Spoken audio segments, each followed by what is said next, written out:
Hi guys, welcome back to my channel. Today I'm going to show you how you can transform your image into ASCII text art. So here, in order to do that, you can open your Canva. You can download and install this Canva desktop version. Don't forget to sign in with your account. Then you can click apps and start with AI powered. So you can scroll down and try to find the image ASCII. Convert your photo into text art. So create unique and artistic representation of your images with our ASCII art generator.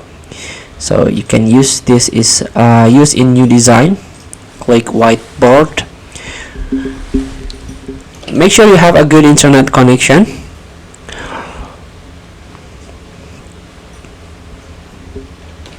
You can upload your image or select one in your design to ASCII it. You can click to choose file, and let's start with the cat. Please wait as we bring idea to life, ASCII-ing your image. And here we go, this is the result. So I uploaded a cat picture and this is the result. Feel free to try. Thank you for watching. Don't forget to comment, like, and subscribe, and also click the text button below. See you in the next video.